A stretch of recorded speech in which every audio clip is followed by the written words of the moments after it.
You can believe me. You can bet it's the truth.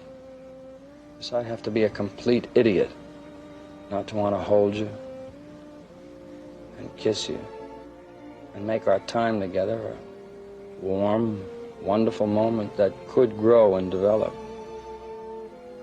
into many moments, many hours, and into something really important. Nobody ever said anything like that to me before. Nor can I ever remember a more honest approach to two people being together. Well, that's what I've been trying to get you to understand. Actually, I've never had, that is, what I mean is,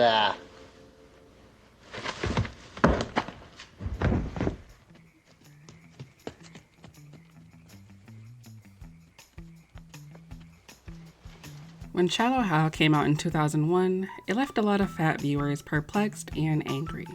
A movie that was billed as a love letter to fat people and whose message was something as simple and agreeable as inner beauty. The story centering around a shallow man who was hypnotized into seeing uggos as hotties. To this day, it is kind of shocking to me that such a plot was so appealing to producers that they decided to make it into a movie. It was just so repetitive and lazy and feels like it was written by a child. Someone who really thought fat people would love this. A man who has to be tricked into falling for a fat woman and then deciding to be with her, not because he actually wants to, but because he thinks it's the right thing to do. Now, it seems like by taking the second road, he's missing out on a lot, but the truth is, he gets much more in return. He gets to be happy. Are you wearing panties? God, what am I saying? No! No, I'm sorry, Jill, this isn't gonna happen. I think I'm gonna go down that other road for once. Only someone with an enormous ego and immense unchecked privilege could make something so incredibly offensive to the very group of people they claimed the movie was for, and have the audacity to tell those people that they should essentially be grateful for this piece of garbage that I've been told is a film. I mean, what other producers are writing fatphobic movies that pretend to have a positive, uplifting message? Fans of Shallow Hal or The Hangover or any terrible offensive comedy that relies heavily on punch-down bigoted humor will say it's just a comedy, it's not that deep. And or they will insist that critics are misreading the film and not understanding its profound message about inner beauty. Why would fat people be mad about this? After all, it's just a comedy. Who is it hurting? Why can't we let people have their fun? It was a different time. And if you haven't noticed, we are so much more evolved now. The thing about Shallow Hal is that it is just as bad and terrible as fat critics have always said it was. Everything we say about the film now, they were already saying. We just didn't care to hear them because we wanted to have our fun. We wanted to watch a fat person be the butt of the joke for an entire feature-length film. But why? Why did we want to see that?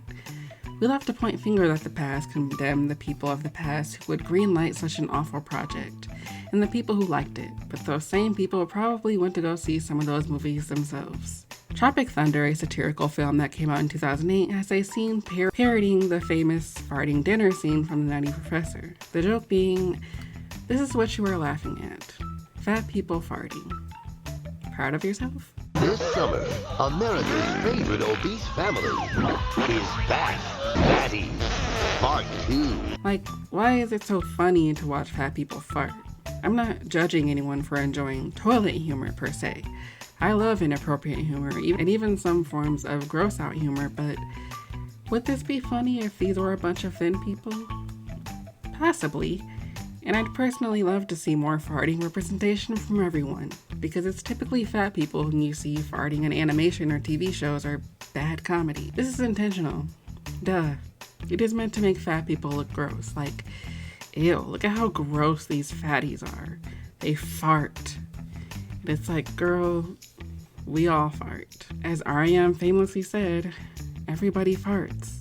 sometimes. Got the methane. I'm a farter. But the media would have you believe that no, it's only fat people who fart because fat people are gross. And they do gross things like burp and fart, and that's hilarious. The reason I think people get so frustrated with these critiques is that I think people feel personally attacked when they hear that a certain comedy they really like is actually extremely harmful. People don't want to feel bad about the things that make them laugh. After all, laughter is a beautiful, complex emotion. We laugh for all kinds of reasons. It feels good to laugh. Don't shame me for laughing at Rosemary launching a child into a tree after jumping into the pool. My generation, Gen Z, often gets mocked for being such sensitive little snowflakes about offensive comedy. And they hate how we love to cancel the problematic comedians like Dave Chappelle for their super creative and intelligent comedy specials. I mean, what's more creative than punching down? So there's an episode of SpongeBob where SpongeBob tries to do stand-up comedy, and he sucks. He sucks ass. Oh, brother, this guy stinks! But then he notices his furry friend Sandy sitting in the audience. He sees her buck teeth, and he decides to center his jokes around squirrels being dumb. Look at their big buck teeth. And how many squirrels does it take to screw in a light bulb anyway? At first, it might seem like SpongeBob wasn't doing this maliciously, but there is something to be said about the fact that SpongeBob's jokes weren't landing, and so he resorted to the easiest, laziest way to get people to laugh. Mock those who are othered. There are no other squirrels living under the sea, as far as I know. So this causes the other fish around town to mock Sandy, who we know is super smart, and presume that she is extremely unintelligent, all because of a joke. Sandy tries to tell SpongeBob this, but he knows that the squirrel jokes are what get the most positive reaction, and that's more important than his friend's feelings. He even has the nerve to tell her that we're not laughing at you, we're laughing with you. Be grateful. After Sandy teaches him a lesson, SpongeBob returns to the stage. But this time, he's done with the squirrel jokes, and he decides to mock the fish instead. He mocks those who are the majority in Bikini Bottom instead of the minority. Gen Z was not the first generation to propose that we do away with offensive comedy. These debates have existed long before we were old enough to complain about this stuff, and yet we get blamed for being the oversensitive generation who can't take a joke anymore. As someone who was born in 1998, I do think some younger millennials especially forget that, we also grew up during the early 2000s. And I would say we grew up with some of the worst parts of this type of comedy. Family Guy was a show that I watched religiously growing up. And I watched the show morph into literally one of the worst fucking adult animated shows to ever exist. I won't pretend like those first few seasons don't still elicit some laughter from me. But once we start getting to the 2010s, shit takes a turn and you realize, yeah, maybe we shouldn't have hyped up this show so much. Maybe we shouldn't have pretended that the show's satire was more clever than it actually was. Maybe we shouldn't have let Fox revive the series after it was canceled. Twice. We had a chance. This show wouldn't have existed had it stayed canceled. Family Guy eventually, as many of you probably know, turned into just shocking offensive humor, the TV show. These jokes aren't even creative anymore or funny. A show built on the foundation that mean is comedy was so focused on being as offensive and shocking as possible that the jokes aren't even jokes anymore. Cutaways have always been a staple of Family Guy, but the cutaways started getting less and less funny as time went on. They began doing this thing where some long, boring scene would play out between two or more people we don't know, and then freeze frame and a title card pops up explaining what the joke is about. All in an outfit. Come on, you have so much body confidence. I mean, who wouldn't with those strong legs? So muscular. I'm jealous of how thick with strength they are. Hey, I like your tie. Thanks. We know how to be friends. They're making women don't know how to be friends jokes. What's next? Women be shopping? There's another one where a bunch of skinny girls are taking a selfie and they're pressing their faces together so hard that they turn into a fat woman. And that could have been, terrible, but a somewhat funny-ish joke. In the sense that you just didn't see that coming. But then they ruin it by cutting to a man saying, and that's where fat girls come from. Why would you write that? You just ruined the whole joke, and the joke wasn't even that funny to begin with. The reason Gen Z is so fucking annoying about punchdown comedy is because we grew up with the literal shit end of offensive comedy. We saw the monster that it turned into. We saw how lazy and meaningless it was, how cheap it felt, how unnecessarily tasteless most of it was. There was a seriously disgusting and not funny joke in one older episode of Family Guy where we watch Quagmire, a predator, sexually assault Marge Simpson at the bottom of the screen as another scene is playing. And then we cut to him murdering the entire family in a cutaway. Like, we watch her fighting him off and him aggressively attacking her and pulling off her clothes. Like, Seth, are you okay? Younger Gen Zers in particular don't take shit seriously because we grew up watching so much media that made a joke of serious issues like domestic violence and rape and fat shaming and ableism. Acting like being inundated with that kind of messaging is not going to have an impact on how we view those people is naive, and I'm tired of people brushing these conversations off as it's just a joke. It's not that deep, because it is that deep, and acting like people who enjoy this comedy aren't also taking these jokes seriously is also naive and annoying. With Family Guy, I know some people will say that, well, this show is for adults. It's not Family Guy's fault that young kids were watching it, which is true. That's a fair point. I'm not saying the show needs to apologize for the way it influenced its young viewers, but I think it's silly to think that young people wouldn't have gotten a hold of this show anyway. Not only did the show air on the same channel as Cartoon Network, this is also the internet generation. Like, we would have been exposed to Family Guy whether we wanted to or not. And also, sorry, but the show is mostly meant to appeal to immature boys who think their racist jokes are so edgy. Like, that is the target demo. Regardless of who the show is for, its influence on the culture is an enormous one, and it also coincided with the Obama era. Like, Obama became president, and America was like, We'll never have problems again. It's only smooth, smooth sailing from now on. We have a black president now. We don't need to talk about systemic racism anymore because that's no longer a thing. Therefore, any racist jokes at the expense of people of color is fine because, well, we're past that. People don't actually think this way anymore. So everyone can be fair game. And it is cis straight white men who get to determine these rules. Because racism doesn't exist anymore, in case you forgot. I don't deny that there are many people who laugh at these movies and shows and don't actually believe or co-sign the bigoted ideas that are propagated in these jokes. But I also don't deny that many people laugh at these jokes because they feel said comedian or film or show is speaking the truth. Kat Black discussed this in an older video she made about Dave Chappelle. I'm not going to act like comedians should be educators, philosophers, and soothsayers, but that's how many treat Dave Chappelle. His fans' reaction to criticisms of his jokes has largely been that Dave Chappelle is right and that everyone should get over it and learn how to take a joke. People reference jokes that comedians have made about political issues or cultural issues because they view some of these comedians as wise truth tellers. People who love George Carlin talk about him like he was this great mind who spoke the truth. So please stop telling me that it's not that deep. It clearly is to a lot of you. Y'all take these jokes seriously, and these jokes negatively affect marginalized groups, especially when these groups are not well represented in other genres to begin with. Fat people are relegated to bad comedies, or if they're lucky, the fat friend in a group of skinny women, or the incompetent lazy cop, because only fat cops are incompetent, not like most cops. If they're really, really lucky, they'll score a role on a popular NBC drama that they can only exist in if their story is about them being a sad fat person who is jealous of every skinny woman she meets and doesn't have any other problems outside of being fat. And even that representation is very small, like a dime a dozen, a once a decade type thing. We don't get a lot of Kate Pearsons or Annie Eastons or Rubies or Tracy Turnblads or Kat Hernandez's. And outside of film and TV, fat rep is almost non-existent. There aren't a ton of famous fat singers or models that are actually fat.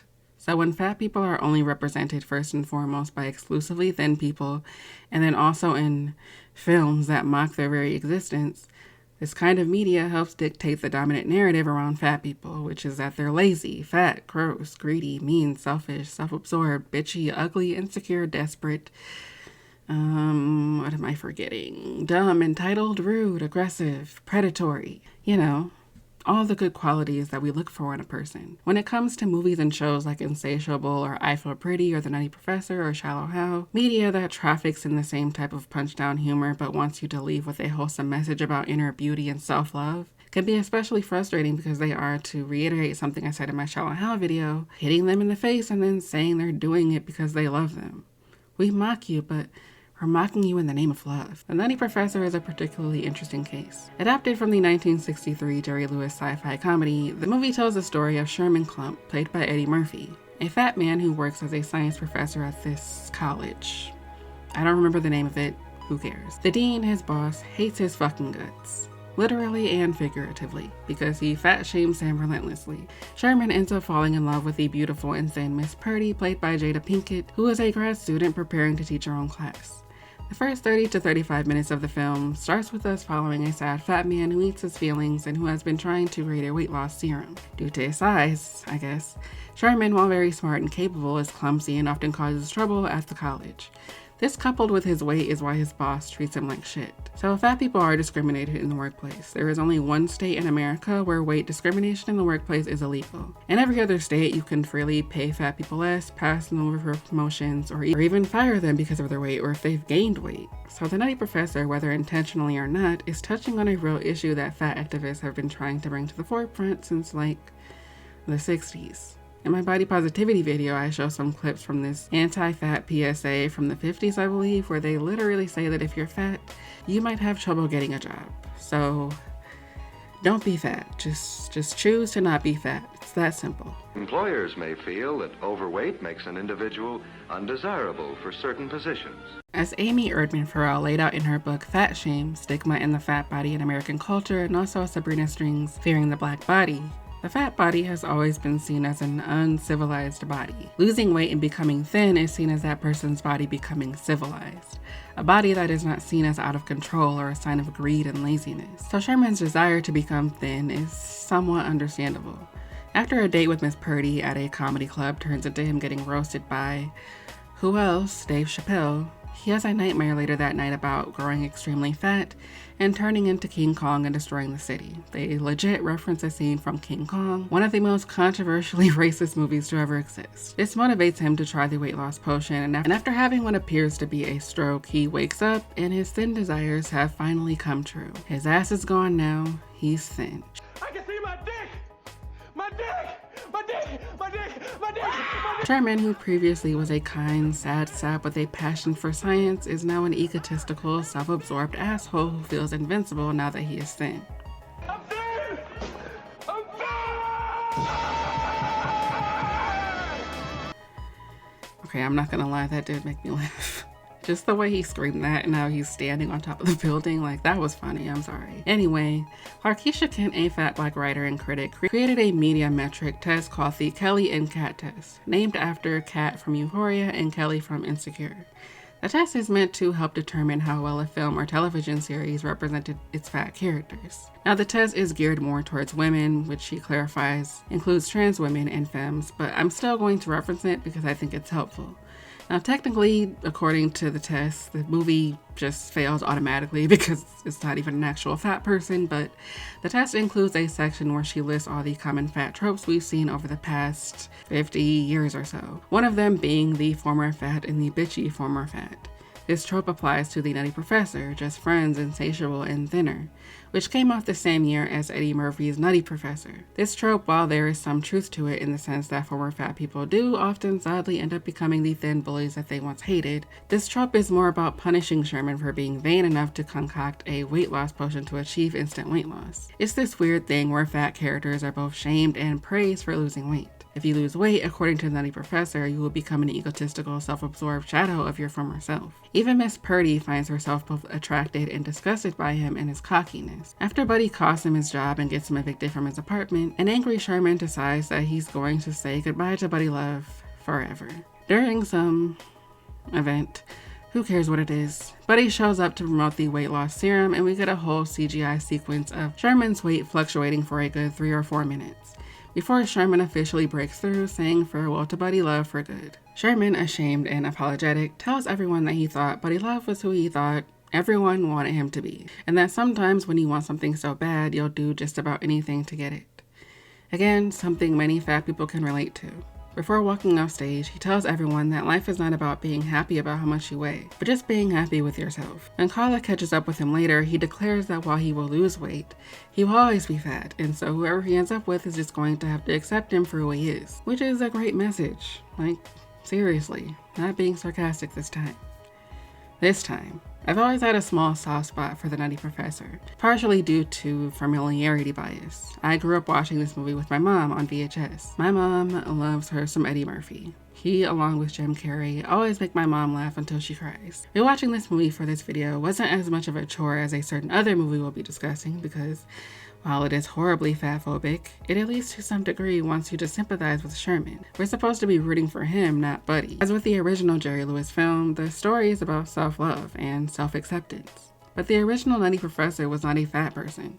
He was a thin nerd with crooked teeth and glasses, who falls in lust with one of his students, Stella Purdy. He's basically Seymour from Little Shop of Horrors, and she's Audrey minus the abusive boyfriend. When he creates this potion or whatever the fuck, he awakens as a suave, handsome, cocky asshole who is musically inclined, goes to bars where people crowd around him and give him the attention he's never gotten before. Miss Purdy is reluctantly drawn to him, and he's no longer this timid, meek little man. What do you say we meet late at the Purple Pit? We can talk better there, huh? Well, I don't know. You're pretty weird, you know, and I don't want... 10 o'clock? Perfect. Did you find it a little difficult going all this time without seeing me?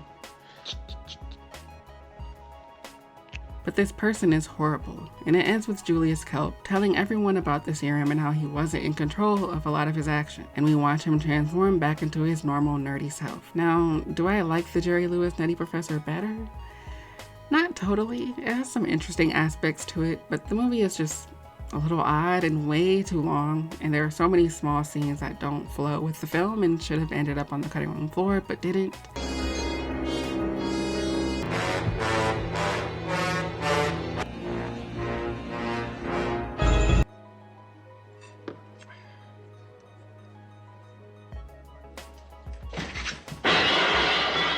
The movie is in a lot of ways more quote-unquote woke than the 96 version, just for the very fact that it doesn't feature a fat suit. But both films do something that would become commonplace with fat suit movies. Hot actors getting ugly for a role so that you can see how hot they really are. Even if the story ends with them as their original quote-unquote ugly self, the point of this spectacle is to watch a hot actor transform into what we have decided is ugly. And their ability to do that is usually the main thing that is celebrated in their performance. With Eddie Murphy, he played multiple characters in the film. He played his mom, his grandma, his uncle, and Sherman. And they are all fat. And admittedly, Eddie Murphy's ability to play multiple characters at once is praiseworthy. He can be funny, but I feel like people try to use his talent as a way to excuse the actual problems in the film.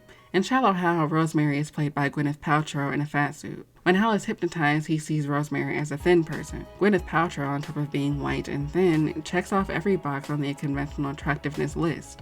And the movie makes a show of presenting to you the difference between Hal's fantasy and his actual reality. And the reality is meant to be horrifying. In a 2023 article from Cosmo by Kate Young, which dives into the whale controversy and the problem with fat suits, she writes, quote, "Confoundingly, fat suits are also a way to reward thin people for attempting to empathize with fat people, according to Aubrey Gordon, co-host of the podcast Maintenance Phase and author of the new book, You Just Need to Lose Weight and 19 Other Myths About Fat People, both of which debunk fatphobic stereotypes. Where a fat person is rejected for their body, a thin person is met with acclaim for gesturing at the experience of fatness. It's a reassurance," she says. "You did this, and we're rewarding your effort because we know you're really hot." If you remember my video, The Thin Desire to Cosplay Fatness, you may remember me going over the 2003 ABC special Fat Like Me, where a thin teenage girl named Allie goes to a new school wearing a fat suit to see what it's like to be fat, and if fat people actually experience stigma. This special is what inspired the Lifetime movie To Be Fat Like Me, starring Kaylee Cuoco. In the special, you hear Allie crying about how big she is and says she hated the experience. Towards the end of that special, we talk to some of the students who picked on Allie after Allie reveals her true identity to everyone. And even though Allie says this experience changed her life and made her more sympathetic to fat people, one of the other students, who is actually fat and has been bullied for her weight, makes a great point, saying, "It's horrible because you can't just take off the fat suit at the end of the day and say, I'm going to go in tomorrow and show all of them how good I look, because you go in the next day and you look the same, and the same thing happens." The movie Just Friends, starring Amy Smart and Ryan Reynolds, exemplifies this. Ryan's character in the beginning is a fat teenager who gets bullied by his peers after leaving high school. He loses a bunch of weight and is now a bitchy former fat person. This is his revenge body. He can see his dick now. Look at all the women who want his dick now. The plot to the Netflix series Insatiable starts off with the same premise. It's not enough that these fat characters are being played by thin actors, they also have to look like absolute shit. The clothes they wear are hideous, their faces are fattened up in a way that is disproportionate to their actual body, their faces never look realistic enough, so it's also kind of uncanny watching actors in these suits, wearing this makeup, and we're somehow supposed to take this character seriously. Their faces don't even always emote in the way a real face would and should. All of these predictable aspects are frustrating. And anytime these fat suit movies or shows gain popularity, the same discourse seems to always play out the same way. What tends to get left out of the conversation when it comes to the issue of fat suits, though, is the distinctive way that fat black women are represented in film, specifically those that are played by not even women, but black men. If there is a movie like this that exists, please let me know. But I don't know if there are too many fat suit movies with fat black women who have a thin transformation. Movies where a beautiful, thin black woman plays a fat woman in a fat suit. See, movies like Shallow Hal and Insatiable can only exist if we see what the white actress actually looks like. We need to know that she's actually really beautiful and thin. But in a country that doesn't find black women desirable in general, we are not afforded the same kind of portrayal. We are not afforded a beautiful, thin version of ourselves. To be clear, I don't like this trope. It's anti-fat and it's annoying and just further promotes thin supremacy, but it is interesting, isn't it? There aren't too many fat suit movies centered around fat black women that have seemingly wholesome messages about self-love or self-acceptance. In fact, these fat black women are usually written to be mean, domineering, bossy, overbearing, ugly, and monstrous in some cases. They're being played by men, which is meant to further denigrate black women who have never been seen as real women. Shallow Hal may be bad, Thinner may be fucking terrible, oh my god, that movie sucks, and The Night Professor might be egregious.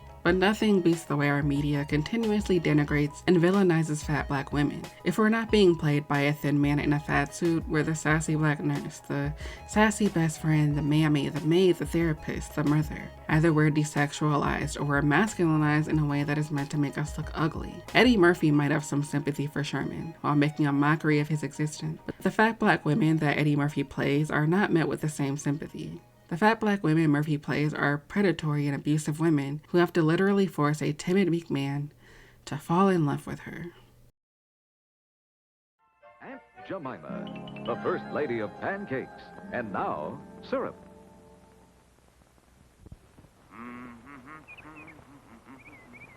Woodsman, now that you've tasted Aunt Jemima's brand new syrup, do you have any questions? Yes. Aunt Jemima, what took you so long? At last, the First Lady of Pancakes makes her own syrup. She put it in a modern beaker with a handy handle and a drip-proof spout. If you love Aunt Jemima pancakes, wait until you try them with her new syrup. Aunt Jemima, what took you so long? So, growing up, having pancakes for breakfast was kind of an event. Usually my mom would make us French toast or regular toast with sausage or bacon with eggs on the side, or she'd make us grilled cheese sandwiches, or if she didn't feel like cooking, oatmeal or something. But pancakes, we got up super early for that. And the brand that my mom almost always used when she did make them was the now discontinued Aunt Jemima pancakes. I don't know if that makes my mom problematic, but nothing triggers my nostalgia more than seeing that red Aunt Jemima pancake box. And I don't know if my mom was just adding extra shit to the batter to make it taste how it tasted, but damn, those pancakes were good. Many of us grew up eating certain kinds of food from a certain brand that became a staple in our household. We didn't always think about the brand's logo or how long it's been around because why? Why would you do that? Why would anyone think to research the spokesperson of one of the most famous pancake brands in America? After all, Aunt Jemima, in spite of its racist origins, is just a character. That's not a real picture of a real person, that's a drawing. After all, it was a different time.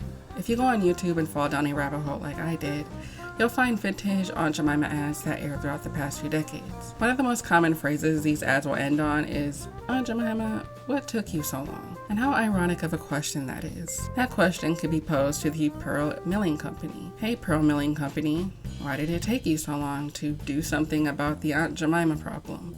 When I was doing research on Aunt Jemima, I wasn't expecting to be overcome with so much dread. I felt sad for her, and not just the fictional her, but the real her.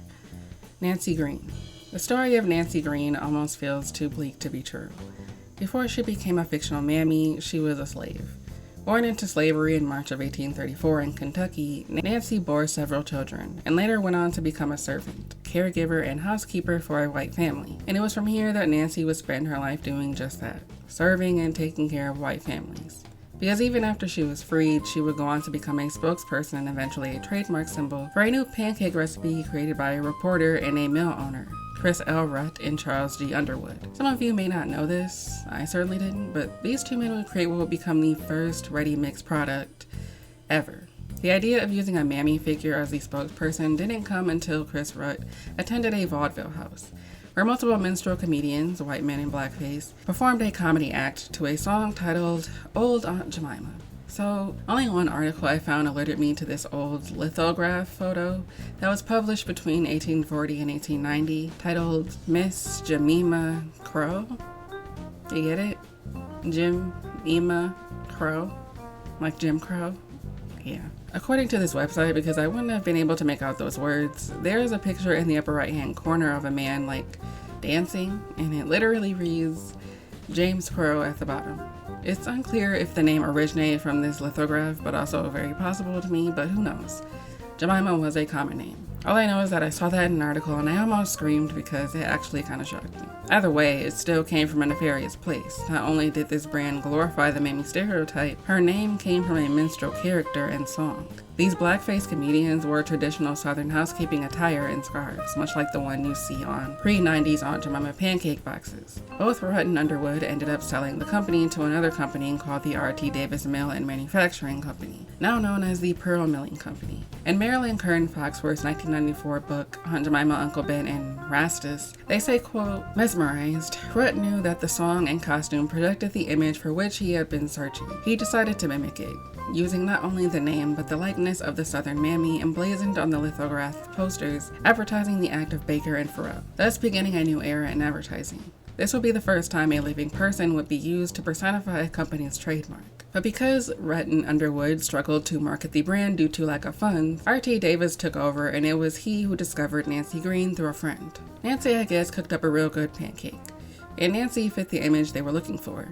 Nancy made her official debut as America's favorite aunt in 1893 at the World's Columbian Exposition in Chicago. As Ida B. Wells and Frederick Douglass protested against the fair for not recognizing the work and accomplishments of black people, Nancy was singing, flipping flapjacks, and telling stories about the Old South. I doubt she talked about slavery. This spectacle, which included the largest barrel of flour in the world, standing at 24 feet, was drummed up by the R.T. Davis Company, who took a huge financial risk with this show, feeling as though they had nothing to lose, and it paid off, literally. Nancy managed to serve over 1 million pancakes, and it put the Aunt Jemima brand on the map. Why does this sound like an episode of Biography now? Nancy would go on to do tours around the country as Aunt Jemima until they tried to make old girl cross the ocean for some exhibition in Paris, and she said, fuck no.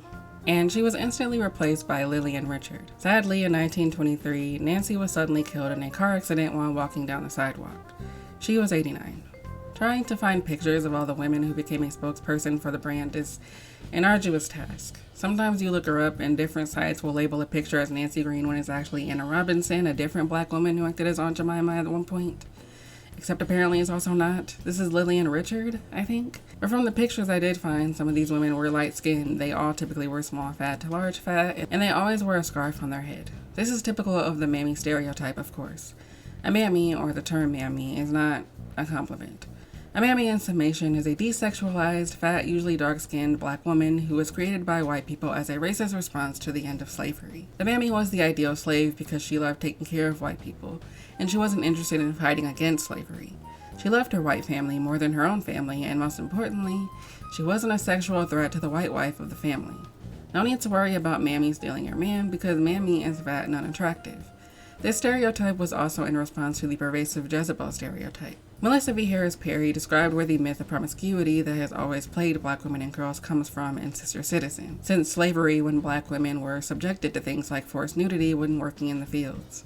They were sexually harassed and assaulted by white men. Black women were subjected to forced nudity during slave auctions. They often labored in fields with skirts hiked up. They were punished on plantations by being whipped in partial or total nudity. They were banned from legal marriage. The myth of black women as lascivious, seductive, and insatiable was a way of reconciling the forced public exposure and commoditization of black women's bodies with the Victorian ideals of women's modesty and fragility. The idea that black women were hypersexual beings created space for white moral superiority by justifying the brutality of southern white men. This is just classic slut-shaming rape culture. We're going to sexually abuse you and then say that actually you're all just a bunch of dirty whores. Which, as we all know, being a slut is worse than being a rapist or a slave owner, apparently. One of the words Melissa used in the passage I just read was insatiable, ironically.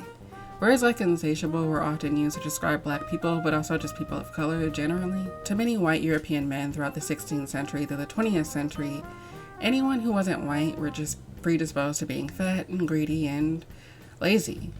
Also, dumb. That was a popular trope when it came to the portrayal of black people in Hollywood. If you've ever watched the Censored 11, the infamously banned collection of racist episodes from Looney Tunes, you can see this trope in action. What's up, Doc? I just shot me a rabbit, and you all Black people, Latin Americans, Irish people were all depicted and perceived by the public as animalistic and unintelligent. Not only were black women described as animalistic and aggressive, they were sometimes cast as vile seductresses who lured white men away from their chaste female counterparts. Hypersexuality was more than a demeaning and false stereotype. This inaccurate portrayal was intentional. Myth advances specific economic, social, and political motives. This myth of people of color, and more specifically black people, being animalistic and lewd goes way back. One of the biggest impacts from this myth that would also help ignite a new wave of anti-fat hysteria just as the 20th century was around the corner was that of Sarah Baartman. I've heard people recount the story of Sarah Baartman anytime the discussion around the big booty trend comes up or Kim Kardashian. People cite her as the origin of our obsession with that particular asset. But what people don't ever seem to really unpack is that while, yes, Sarah's butt had an enormous influence on certain body image trends, no pun intended, that influence also shows up in the way that we treat fat people, the way we portray them, and how fat people's bodies have always been used as a spectacle, a show for thin, privileged people to watch and gawk at. Since the early 19th century, the fat person, particularly the extremely fat person, had served as a spectacle in British and American urban and traveling amusements, such as fairs, circuses, and later vaudeville. Their interest lay precisely in their oddity, in the way they differed from the size and look of normal-sized people. Extremely fat people were seen as a form of human grotesquerie, similar to the spectacles offered by dwarves, Siamese twins, and bearded women. Sarah Baartman, who was born in 1789, was a Khoikhoi woman who moved to Cape Town after the Dutch colonized South Africa. While working as a maid, she met a man named Hendrik Caesars, a showman who was the first to show off Sarah's exotic body in hospitals. It wasn't just that she had a large butt. White men were also fascinated by her labia. I kid you not. So it was that Sarah began her career as an exhibition for European titillation around 1806 while still in Cape Town. Her first shows took place at the local naval hospital, where a large contingent of military men found themselves immediately upon their arrival. An infirmary delight, Sarah would reveal her naked body to the soldiers for their last gasp of sexual entertainment before welcoming sweet death. She was, according to scholars Clifton Crace and Pamela Scully, an early 19th century exotic dancer, and for a fee, the dying men may have been able to touch her or even have sex with her. Black women's vaginas have always been characterized as different. To quote Harris again, black women were seen as physiologically and anatomically different. Their rampant sexuality was easily discerned in their misshapen and exaggerated sexual organs. During these hospital presentations, Hendrik met a man named Alexander Dunlop, and the two would come up with the brilliant plan to travel to London and use Sarah Baartman and her body as a freak show attraction. And when the show proved to be a success, she became known as the Hottentot Venus. Hottentot, which is now considered a slur, was a way of dehumanizing Sarah, the name being kind of an oxymoron. Despite that dehumanization though, Sarah also set off a trend. And by trend, I don't just mean the bustle, possibly. I mean black women setting trends and not getting any credit for it. It's depressing to think that this has always been a thing. Both Nancy Green and Sarah Baartman have parallels in the way their lives played out. Both women were used by white people, white men, but for different reasons. Sarah represented the exotic, uncivilized insatiability of black people, of Africans. Her body, while it intrigued white people, also scared them. With Nancy, she did not suffer the same degree of exploitation in the sense that she wasn't, poked and prodded at and displayed as a freak. But her likeness was the trademark for the first ready-mix product, and her image as a mammy served as the antithesis to the Hottentot Venus. Something Melissa V. Harris Perry details in Sister Citizen is something called the act of dissemblance, the mask black women felt they needed to wear in order to counter the myth of promiscuity. The ladies of the National Association of Colored Women, which was created after white feminists like Susan B. Anthony portrayed them by teaming up with white supremacists to get their right to vote, also wanted to put forth a less sexual, deviant, Jezebel-like image of black women. These stereotypes meant that normal expressions of human sensuality, such as wearing visible makeup or revealing clothing, dating openly, and engaging publicly in romantic physical affection, could be read as confirming evidence of black women's lewdness. In an effort to resist these stereotypes, black women in public leadership positions buried normal, innocuous expressions of sexuality behind an image of either pristine asexuality or narrowly defined respectable married identity. They aggressively advanced a social agenda that encouraged other black women to follow their example. Having been cast as disreputable, these black women leaders sought to establish their respectability and through that act to lay claim to fair and equal treatment in public life. This politics of respectability, enacted through a specific culture of dissemblance, is a response to the myth of hypersexuality. One of the most infuriating parallels between Sarah and Nancy is how they were treated in death. And to be clear, the way Sarah was treated was degrees worse, but there are still some similarities. Georges Cuvier, I hope I'm saying that right, but frankly, I don't really give a fuck because he's a piece of shit. Cuvier, who was a French naturalist and is known as the founding father of paleontology, went against Sarah's wishes to study her exotic body by waiting until she died to dissect it. And yes, I'm using it intentionally, because that's all she was to him. An it. We don't even know exactly how she died because the piece of fucking shit didn't even do an autopsy on the poor woman. He was so excited to dig into her body that he did not have permission to dig into and didn't even bother to do an autopsy. Mind you, Sarah was only 26 when she died. She was a year younger than me. Her body was used to add more fuel to the fire that was scientific racism. It perpetuated the stereotype of Africans being compared to apes and placing black women in their anatomy into a box, classifying us in our labias as exotic, exceptionally different than that of white women, and therefore worse. So different that it is imperative that we preserve this woman's vagina for nearly 200 years. Ignoring the pleas of South Africans who wanted to properly bury her. Sarah couldn't even be laid to rest because white men just had to study her body. That was more important than the teeny bit of dignity she possibly had left. A plaster cast was made of her body, and both the cast and her skeleton were displayed in a museum in France until the 1970s. Sarah's remains weren't officially laid to rest in her home country until 2002. While certainly not on the same level, Nancy was also done kind of dirty. After the tragic car accident that took Nancy's life, her body was essentially thrown into an unmarked grave for 97 years. I suppose the silver lining here is that unlike Sarah, she got to actually rest in peace, and her body wasn't used to further race science. The only reason she finally got an actual headstone is because of a woman named Sherry Williams, who made it her mission to track down her burial location and contact her descendants to get permission to place a headstone on her grave. And that only took about 15 years. To be clear, it wasn't uncommon for black people to be thrown in unmarked graves. This is not unique to Nancy, but it still makes me sad. Nancy and Sarah, two people who helped make a lot of white people a lot of money, were so incredibly disrespected even in death.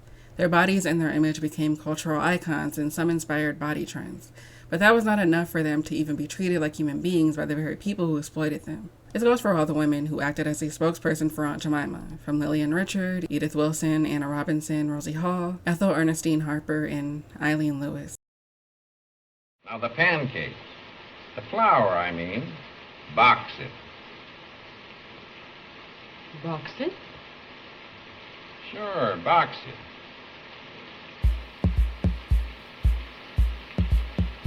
Well, do I get that stack of wheat? The other fella got 100,000 smackers. Throughout the early 20th century, black women were relegated to playing the mammy. One of my all-time favorite old-timey movies is Imitation of Life, a story about a black woman and her biracial daughter moving in with a single mom and her daughter. It's a real Raven's Home situation, except in the original film, the black mother character Delilah basically begs this white woman to hire her as her mammy and even says she'll work for free if it means they'll have a place to stay. The movie is a very soapy kind of drama, melodrama, if you will, and that's why it always appealed to me as someone who doesn't really watch a ton of old Hollywood movies. Similar to the origin story of Aunt Jemima Pancakes, Beatrice, the white mother, steals Delilah's pancake recipe and gets super rich off of it, and only offers Delilah like a percentage of the money she got from this recipe that isn't hers. Now look, Delilah, we've made $15,000 in the last 6 months.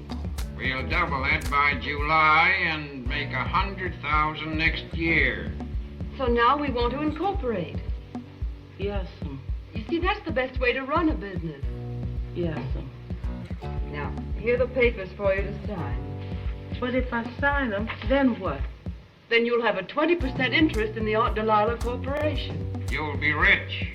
It's like how in The Help, Skeeter, played by Emma Stone, gets a job writing as a cleaning columnist. But because she's not like the other girls and doesn't know how to do housework, she asks Viola Davis's character, Maybelline, the black maid working for her friend, to give her cleaning tips. And just uses them to write her column and doesn't even credit her. And I guess this is just a theme in white savior movies, because the same thing happens in Hairspray when Tracy just steals Seaweed's dance and performs it on Corny Collins and doesn't at least say, Motormouth Mabel's son taught me this dance.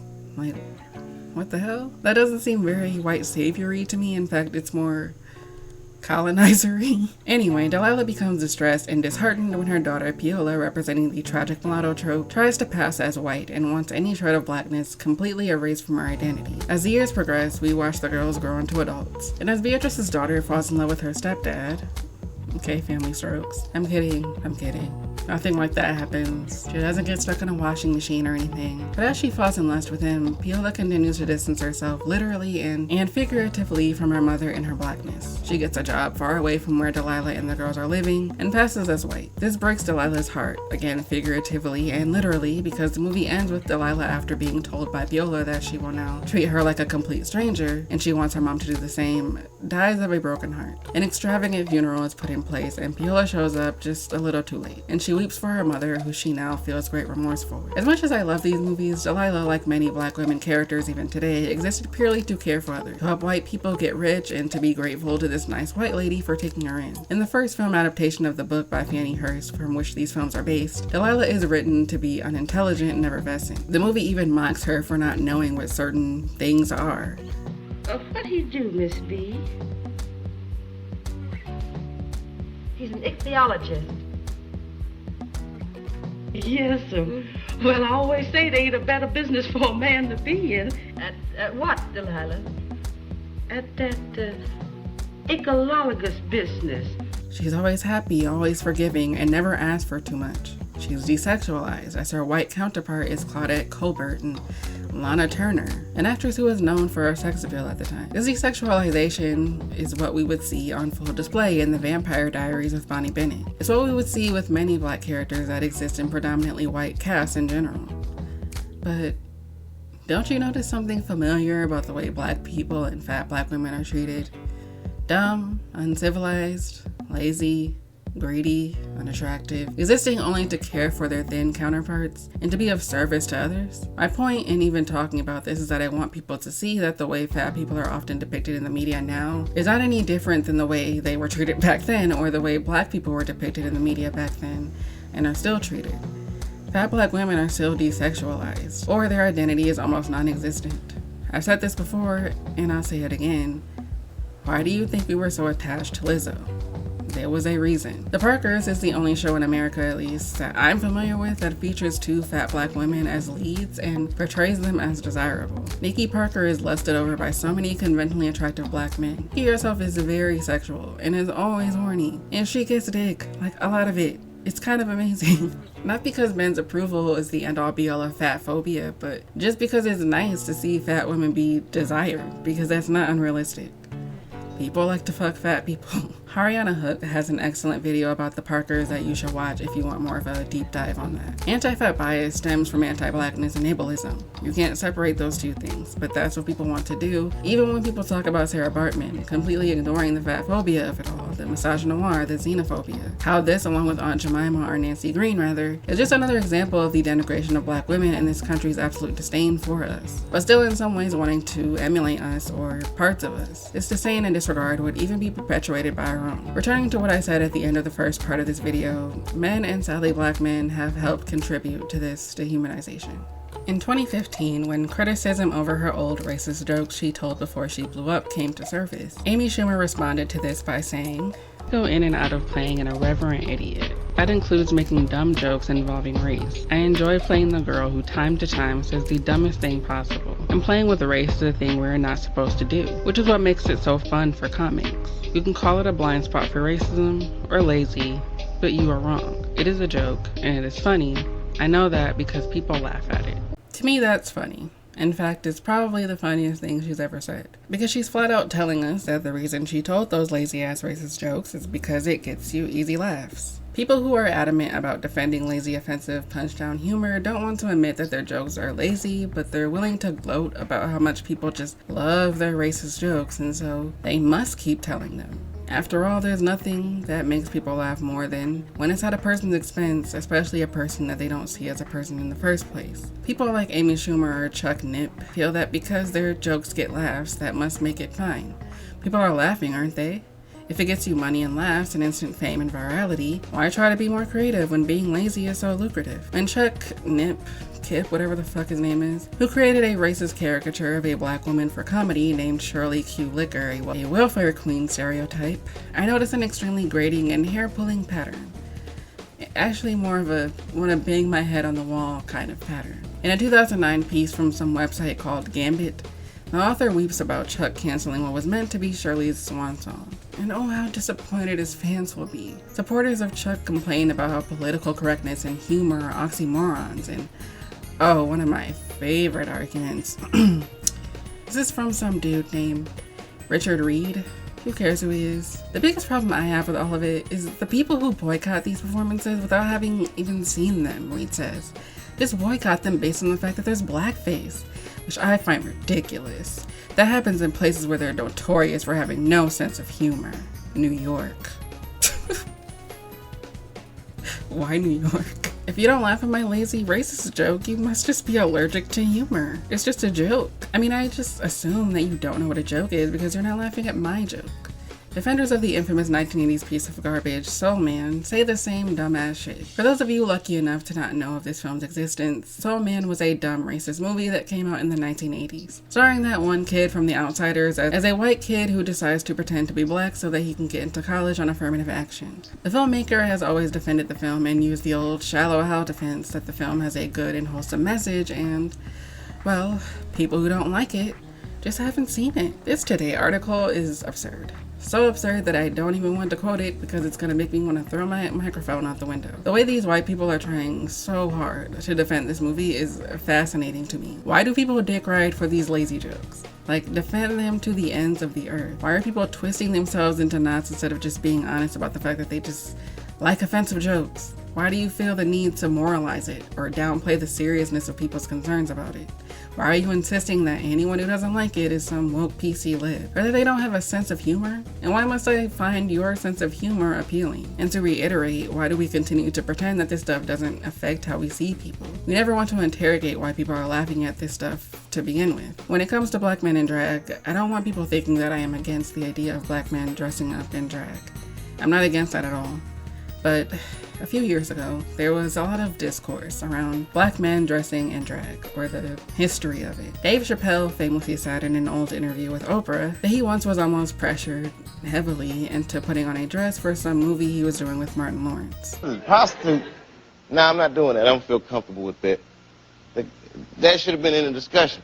What? You don't feel comfortable with it? I mean, it's a hilarious bit. All the greats have done it. So, well, if all the greats have done it, it's kind of hacky, right? You're right. So why don't we just not do it?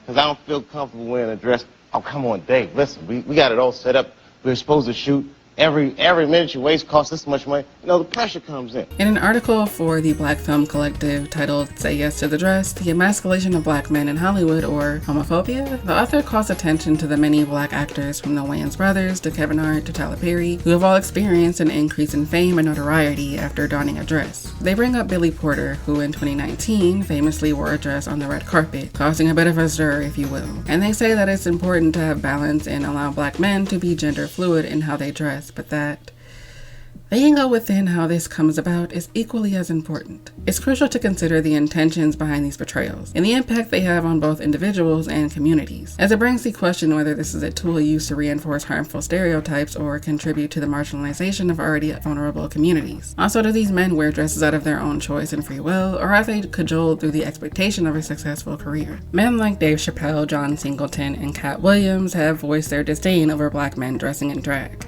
I think trying to pressure someone into doing something they don't want to do is bad, but there is clearly a bit of homophobia in this disdain. Maybe more than a bit.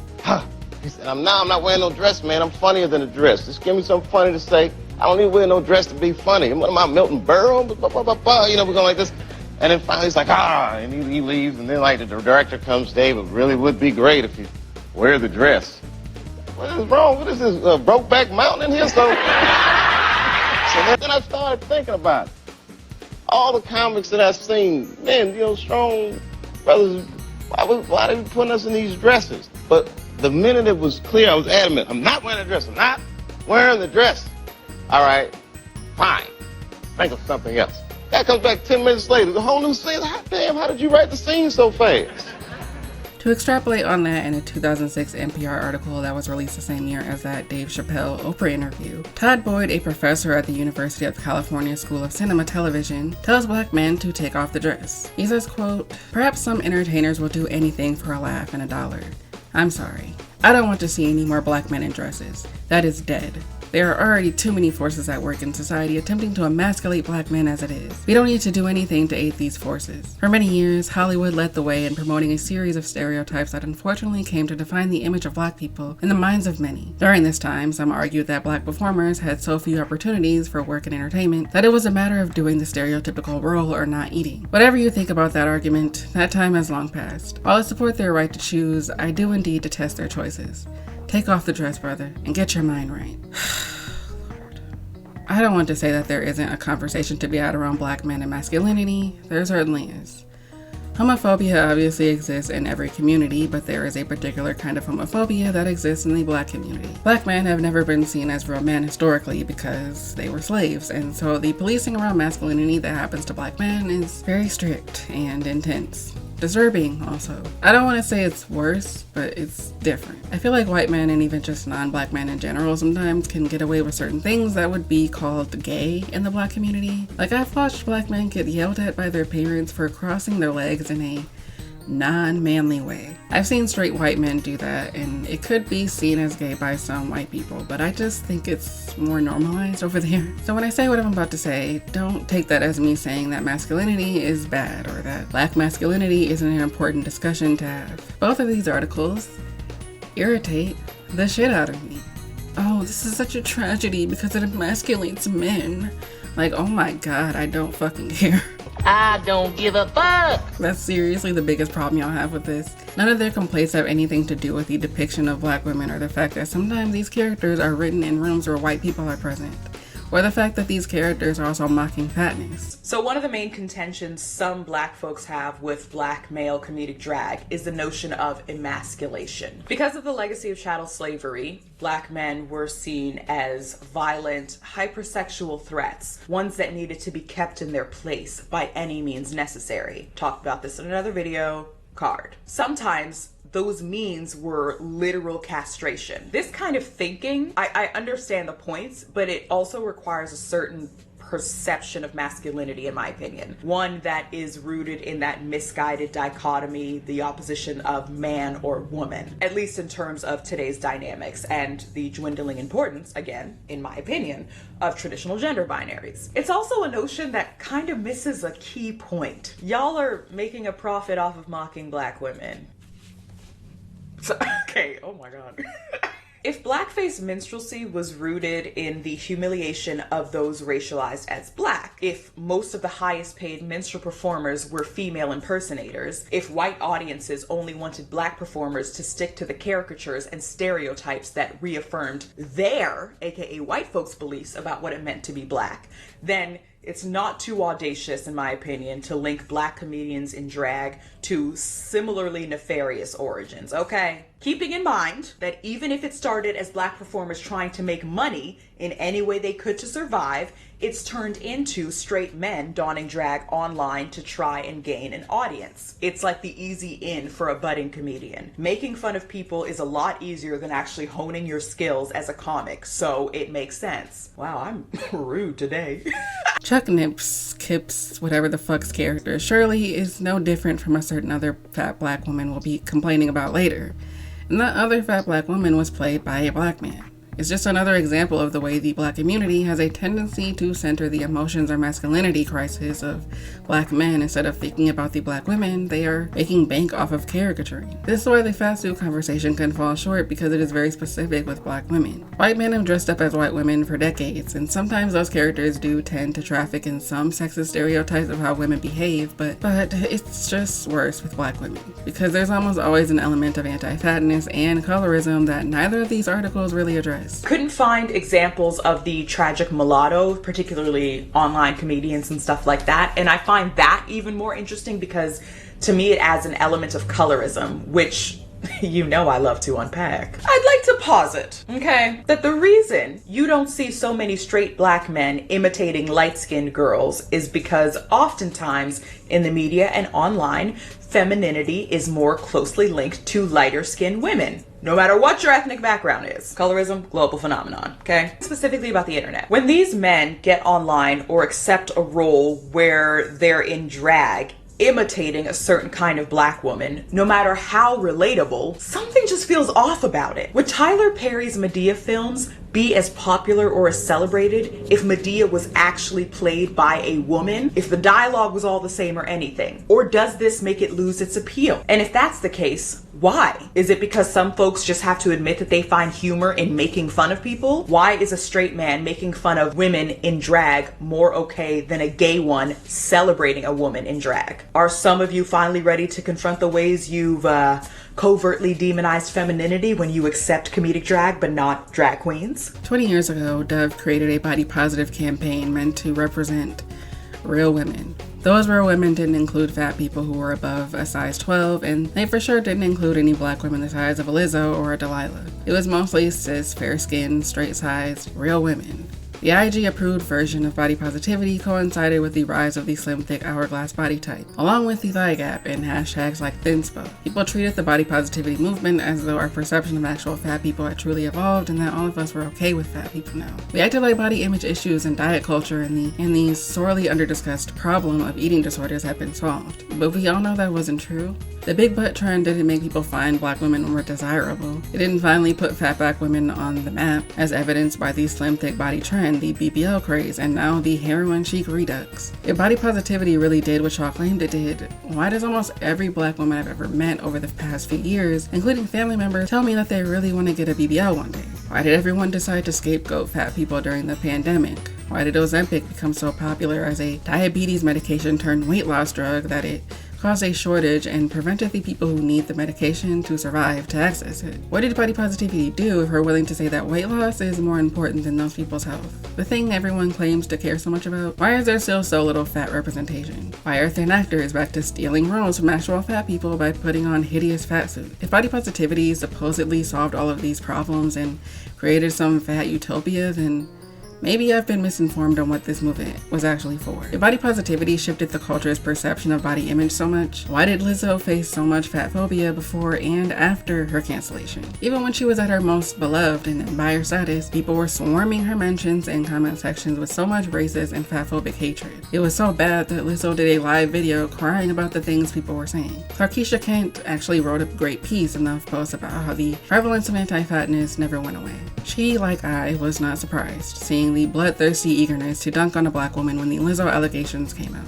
What wasn't as shocking to me was the online reaction to the lawsuit, especially in the way of racist and fatphobic comments directed toward Lizzo. After news of the lawsuit was released, the internet was awash with fat-shaming remarks, as trolls have seemingly found joy in posting cruel content about the singer. The lawsuit created an easy entry point for fatphobia to thrive once again. In 1972, Johnny Tillman Blackston, a welfare rights activist, was quoted in Ms. Magazine saying, quote, "I'm a woman.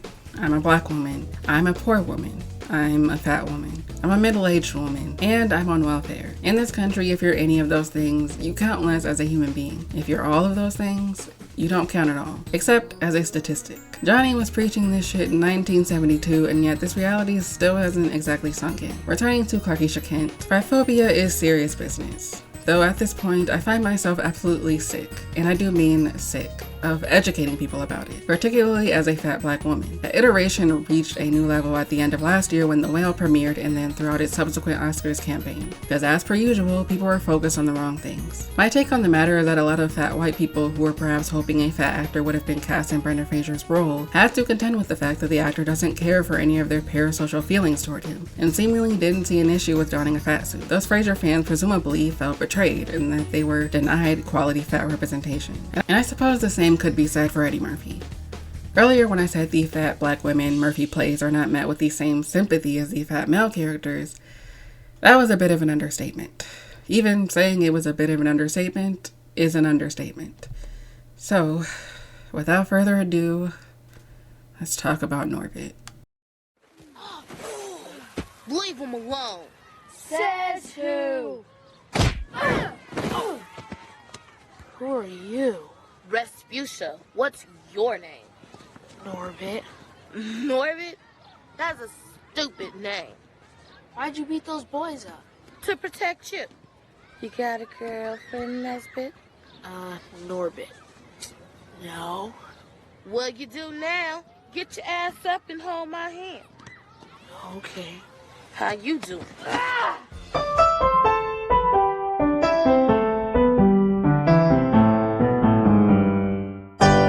In 1983, a documentary called Amos and Andy, Anatomy of a Controversy, was broadcast to television. Hosted by the late comedian and actor George Kirby, it reminds its viewers of the history and legacy of the Amos and Andy sitcom, the first sitcom to feature an all-black cast. When you hear the names Amos and Andy, what do you think about it? To me, Amos and Andy was a thing to look forward to because the fact is, he was our little heroes, you know. Oh, Amos and Andy? Yeah. Oh, yeah, laughs, a lot of laughs. Well, I remember my parents didn't like it. They thought it poked fun at black people a little bit too much. But I guess being a generation removed, I could see the humor in it. Nostalgia. The TV show. Amos and Andy, which started off originally as a radio sitcom hosted by two white men and then was turned into a sitcom, officially came to an end during the 1960s. And before this documentary aired, the show hadn't been seen on television since. And mind you, this was pre-YouTube, so that means an entire generation of people had no knowledge of the controversial sitcom. But what was so controversial about it? After all, it had an all-black cast and was very meaningful to an older generation of black people who previously hadn't seen themselves represented so overwhelmingly. Well, let's just say Amos and Andy, like Aunt Jemima or even the ice cream truck song, apparently, has some racist and or minstrel origins.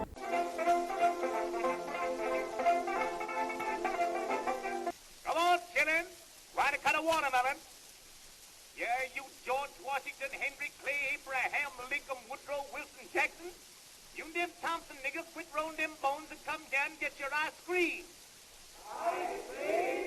Amos and Andy didn't start off as a sitcom with black people. It started off as a minstrel show, starring two white men, Freeman Gosden and Charles Correll, talking with a black dialect and donning blackface. Don't try to tell me the way we is going now, we is just starving to death, that's all. Sufficient. You don't know what that big word is, so I'll explain it to you. Yeah, explain it to me. What do sufficient mean? First thing you know, a policeman gonna come up here and arrest both of us. Don't you worry about a police. You get this thing fixed and get out of here. Amos is the less intelligent of the two. Listening to clips of this radio show made me see where that dumb character trope comes from. Not like the trope is dumb. Well, I mean it kind of is. But like the trope of a character being absurdly ignorant. The trouble with that is, the Republican would get everything messed up for the Democrat, and vice versa. And what? Vice versa. He ain't running, is it? Who ain't running? Bryce Vissers. I didn't say Bryce Vissers. I said vice versa. Is he a Democrat or a Republican? Oh. Well, I don't know Bryce Vissers. You don't know nothing. Like with all of those kinds of characters, Chelsea from That's a Raven, Josh from Crazy Ex-Girlfriend, Drake from Drake and Josh, the joke gets old real fast. And it doesn't help that this trope was possibly born from white people stereotyping black people as dumb and lazy. But that has always been a part of minstrelsy. It's not just pretending to be a black person, it's pretending to be what a racist white person feels black people are like, in order to denigrate them and turn them into a joke for white audiences. If you're wondering where the origins of the racist caricature of black people eating watermelon comes from, it came from white people being mad that black people found a lucrative way to sell watermelon seeds during and after slavery. To quote African American Studies lecturer Dr. Joe Von McAllister from an article in Business Insider, this era of freedom among those formerly enslaved further humiliated Southern whites, Dr. McAllister said. The sheer audacity for freed Africans to persevere in spite of their deplorable action caused the concerted effort and sharp response of Southern whites to create a racist trope around the fruit and freed Africans. These racist tropes included movies, postcards, and comic strips, depicting black people as happy-go-lucky idiots who just laze around stuffing their faces with watermelon. The trope is so deeply ingrained in our culture that it still shows up even today. In 2012, Google made a doodle of a black athlete running across a watermelon track. Like, why would you do that? Speaking of why, Thomas D. Daddy Rice. I resent the idea that he has been referred to as a daddy, but Thomas D. Daddy of Minstrelsy is responsible for creating the racist caricature of Jim Crow after seeing a black man who was disabled dancing and singing to a song called Jump Jim Crow. Wheel about and turn about and do just so. Every time I wheel about I jump Jim Crow. I went down to the river.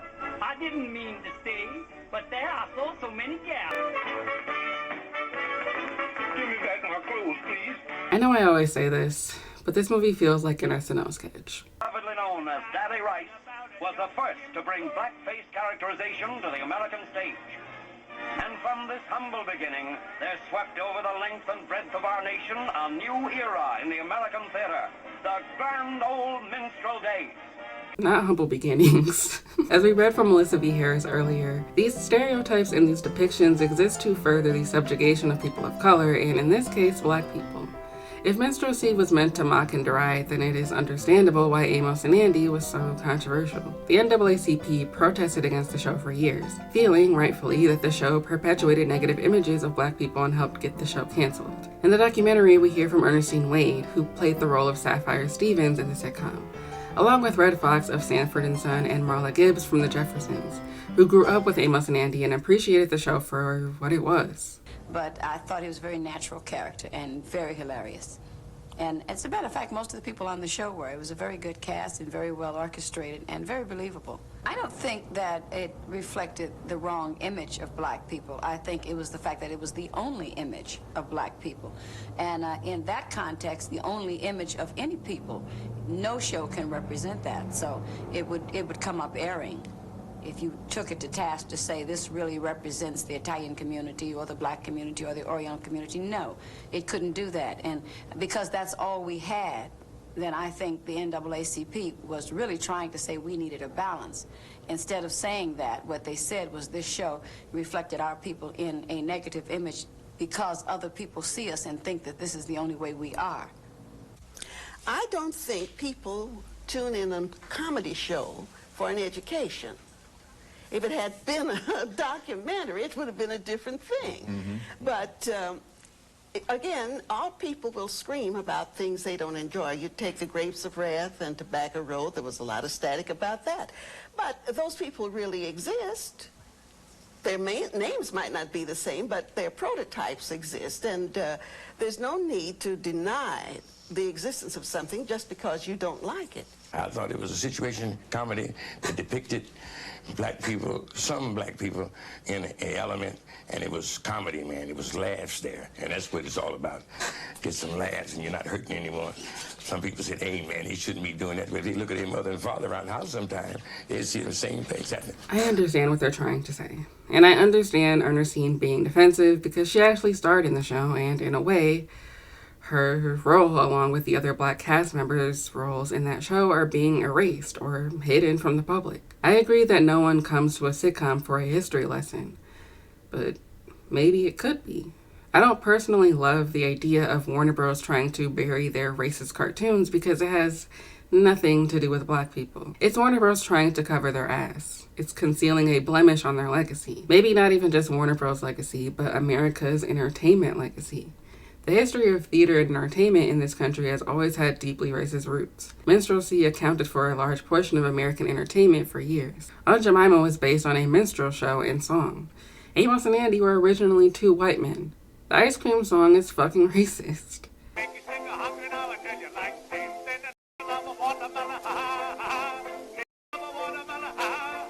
Trying to bury that because of white guilt or because you want to cover your ass is helpful to who exactly?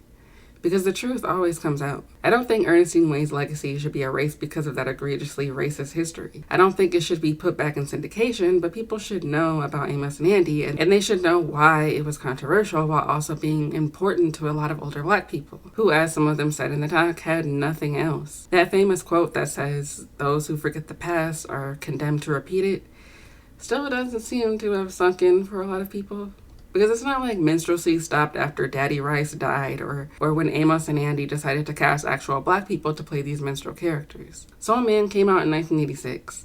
The filmmaker can claim he had a wholesome message all he wants, but it's still a film written and directed by two white people who thought putting a white actor in blackface to send some kind of message was A-okay and oh so hilarious. The Farrelly brothers can wax poetic about Shallow Hal being a love letter to fat people all they want, but it's still a film made by a bunch of thin, straight-sized white men who thought it would be hilarious to put a hot, skinny woman in a fat suit so they could mock her for nearly 2 hours. How is this movie almost 2 fucking hours? Like with blackface, fat suits are meant to mock and deride. The suits themselves are supposed to make fat people look unappealing, unattractive, and silly. They're meant to make fat people into a joke, as with black people. It's meant to portray them as food-obsessed, ravenous idiots who are greedy and lazy and sometimes even dumb. There doesn't even need to be blackface or a fat suit to garner this portrayal. Amos and Andy, the sitcom, didn't exactly eliminate the racist tropes inherent in the radio show. The show still depicted black people as so stupid that they don't even know how to use a gun, nor do they seem to know how it works or what it does. I intend to offer conclusive proof to that statement. Your Honor, you can pull the trigger of this revolver as much as you please, and it will not.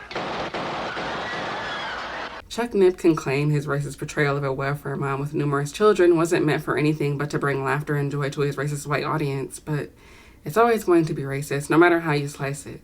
It's just minstrelsy. You can call it a joke, you can call it innocent fun, but it is not. It is racist, it is minstrelsy. I know that because I know my history. Speaking of minstrelsy, in the 2007 monstrosity that is Norbit, we follow a timid little meek dweeb who suffers misfortune after misfortune, from being abandoned as a newborn in an orphanage/Chinese restaurant to being taken in by Mr. Wong, who owns the orphanage and is racist. Give these away. Ooh, you ugly black one too. That's kind of racist.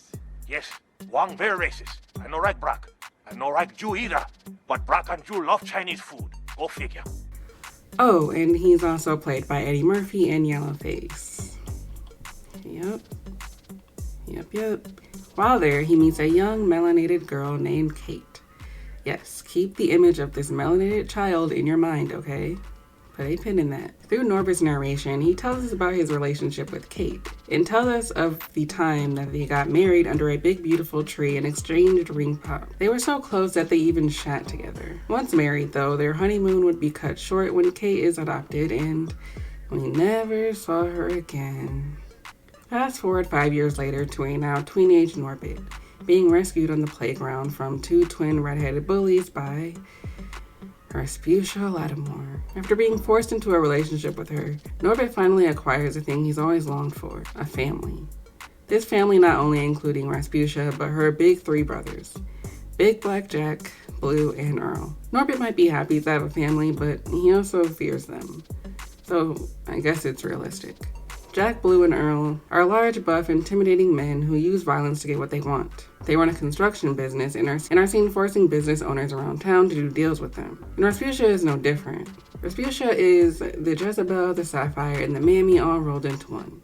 She is equal parts hypersexual, grotesque, irrationally angry, and also at the same time desexualized in the sense that we are meant to be repulsed by how unapologetic she is about her existence. Respucia doesn't have a problem with her body. She wears what she wants, and what she wears is usually tight clothes that accentuate her curves. She isn't ashamed of her body, which is precisely why we're meant to hate her. The difference between Sherman from The Nutty Professor and Respucia is that Sherman is trying to lose weight. He's so desperate to lose weight that he created a whole serum just to do so. Sherman is a good fatty and a bad fatty at the same time. Sherman is also nice, insecure, shy, and pitiful, unlike Respucia, who is a rude, confident, abrasive, and overbearing Sapphire. The term Sapphire comes from Sapphire Stevens from the Amos and Andy show. One of the key aspects of the Sapphire trope is the way she emasculates her husband, or her black male counterparts. 90% of her scenes are just her wagging her finger with a resting bitch face and a loud voice. According to the Kelly and Katz test, Respucia represents the loud ghetto fat trope. We rarely see her smile, she always looks angry and pissed off, and she doesn't even talk normally. She just yells. Morning, Respucia. Oh, morning, Respucia, my ass. I tell you what, you better do something about that goddamn dog. I ain't gonna be getting terrorized by no dog on my own property. Damn it, Norbit, how many times I got to tell you, don't be messing with my car seat? Nobody touched your old stupid seat. Then why fool comments all mushed up like this then? Say Tuesday again, and you ain't gonna see Wednesday. Respucia is also extremely abusive. She sexually assaults Norbit, is always threatening violence, commits violence, and ridicules him on a regular basis. When the film isn't fixating on her anger, they're fixating on her fat body. This is where Norbit and Shallow Hal diverge, because in Shallow Hal, the amount of times we actually get to see Rosemary's fat body is minuscule compared to how much of Respucia we get to see. Her body double was much bigger than the woman who doubled for Gwyneth, which means the fat jokes are more extreme and egregious. There is an abundance of shots that linger on her fat body. We see all her rolls, her stretch marks, her cellulite. We watch her body jiggle when she walks. Her presence alone is meant to be threatening. What's that? It's Respucia! Like that scene in Nutty Professor when Sherman dreams that he is King Kong, except for Respucia, she doesn't need to literally be King Kong to give off the same vibe. Unlike in Shallow Hal, Respucia is seen wearing lingerie. And you don't have to look very hard to see that that's the body double's face and not Eddie's. This is a real fat black woman, and we're supposed to look at her in this shot and be disgusted by her. Respucia's large body also renders her invulnerable. It makes her body a destructive weapon. We see her running through wooden tables, flying off of water slides, breaking turnstiles, and running into someone so hard that she breaks almost every bone in their body. When Norbit and Respucia get married, we watch people react in disgust and horror. Mr. Wong literally calls her a gorilla. You're as a little boy, you say, one day I find a girl in my dreams, and then you marry a gorilla. Respucia is completely irredeemable. Like with Melissa from The Hangover, if we discount race and weight, she embodies everything we're meant to hate about a woman. And when there's a hateable, nagging wife, there must be another nicer, calmer, and sweeter woman to come and rescue this poor, pathetic man. That woman isn't just the opposite of the nagging wife because of her personality. It's also because of her looks. In The Hangover, it was Heather Graham, and in Norbit, it's Tandy Newton. Yes, Tandy Newton is in this fucking movie. If you're wondering, oh, is she supposed to be Kate? Yes, this is supposed to be Kate. Yep. So Respucia goes to this tap dancing class, which is led by this perverted dance teacher played by Marlon Wayans in a Jerry curl wig. They negotiate some deal where if he gives her private lessons, she can get her brothers to help fund an exercise music video that he wants to make. They go home and fuck, and Norbit catches them in the middle of the fucking. Jerry curl leaves. Respucia tries to gaslight Norbit about what happened, but Norbit is pissed. And from here, he begins slut-shaming her, calling her a whore, or, the queen of whores. And that makes you the queen of whores! And a strumpet. After she chases him through the neighborhood, Norbit throws away his wedding ring, and later on that night during a puppet show, things get a little too PG-13 for the kid. He's got a pig in one hand and a duck in the other. The duck being Little Red Riding Hood and the pig being the wolf? Can you guess? Can you guess who the pig is supposed to represent? Tired of you pushing me around. Look, I'm tired of playing with your ass, bitch. I know you got ribs in that basket. You better give them up smooth or I'm gonna break my hoof off in your goose ass. So they literally replaced the wolf with a pig just so they could make the old lazy joke of comparing fat people to pigs. Like, this movie is so committed to lazy fat jokes that they rewrote Little Red Riding Hood. Like, later in the film, when they go to Raging Waters, there's a scene where Rasputia approaches the turnstile and the lifeguard asks her if she's wearing bottoms because her stomach is just so big that he can't see them. Of course I'm wearing bottoms. Okay, come on in. She lifts her stomach to show them that she is, but in reality, the filmmakers had to manipulate the body double's stomach in order to make that joke because they could in fact see them. Anyway, back to the puppet show. This is where Kate comes back into the picture. Kate is the complete opposite of Rasputia. She's nice, soft-spoken, always smiling, she's thin, she's light-skinned, and most importantly, she doesn't emasculate Norbit. She's also a little dumb. In fact, she's naive and easily manipulated like Norbit. But because she's a woman, this is a good thing. When they plan for a lunch date on Tuesday. I'll see you on Tuesday. We'll have lunch on Tuesday. Tuesday. God, that's reminding me of something. I had a scream, wanna scream, Friday night, Friday night. Huh.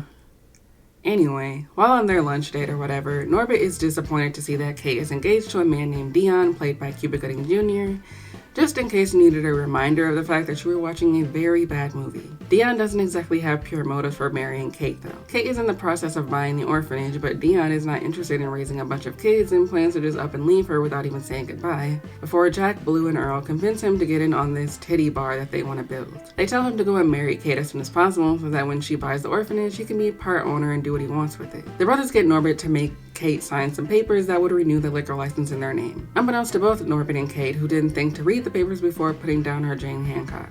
They go to the church where Kate and Dion are supposed to get married so she can practice reading her vows, and this leads to them kissing. And they are unknowingly caught by Rasputia, who is driving by. Norbit returns home, only to be thrown through the window, and Rasputia informs him that if he ever talks to Kate again, or even thinks about the bitch again, she's gonna pour acid on her fine, skinny face. This drives Kate away. Literally. When he is forced to be mean to her in order to keep her safe from Rasputia. On Kate and Dion's wedding day, a bunch of cartoon shenanigans take place. See, earlier, Norbit saw an ad for a private investigator that he hired to get dirt on Dion. When he prepares to leave town without Rasputia knowing, he checks the mail and sees that his investigator did in fact find dirt. And so Norbit's goal is to stop the wedding and show Kate what he found. But Rasputia and her brothers try to keep him from getting there because they want the orphanage, obviously. But Norbit is able to escape and tries to get there on a bike he can barely ride. Once he's there, he tries to present the papers to her, but due to being run off the road and into a pond, the papers are soaking wet and, well, Kate just doesn't trust him anymore. That is until Norbit yells for all of Dion's wives to enter the scene, and they do, along with all of his children. Just in case you weren't tired of people getting chased off, Dion is chased off by his baby mamas, and Norbit is chased off by Rasputia yet again.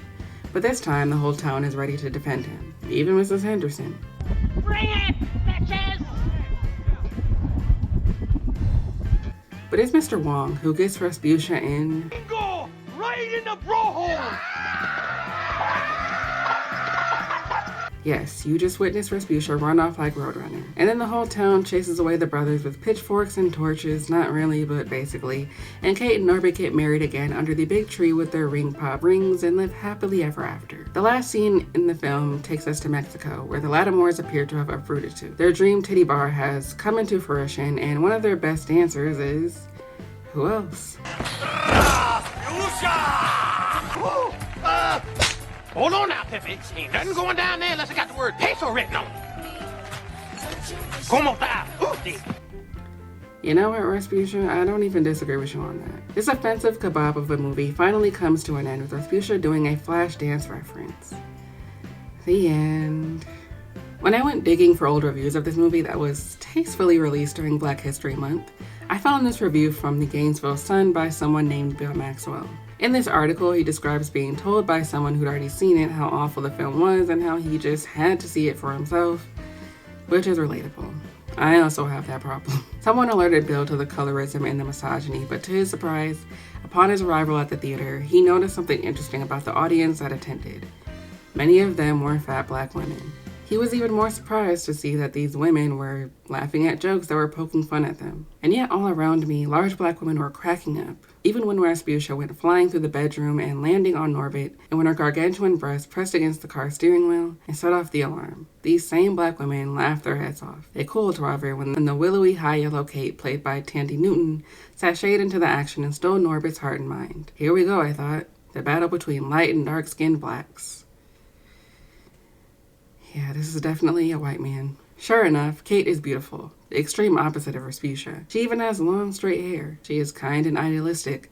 While Rasputia and her brothers want to turn the orphanage into an adult club, Kate wants to buy it so she can nurture the children. After a while, I realized that the lovely Kate had won over many of the plus-size black women in the audience. They too preferred her, thus rejecting the mammy-ass Rasputia. This review stuck out to me as someone who comes from a family full of black women, many of whom are fat, and many of whom love this movie.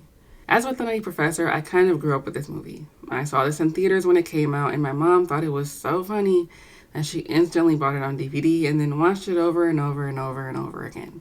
To this day, my family loves this movie, even though it is probably the most bigoted comedy to exist in America.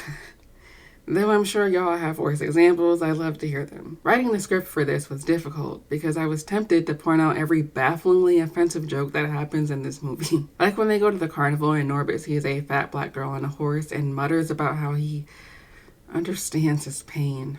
I understand, little pony. I know your pain. Oh yes, I know.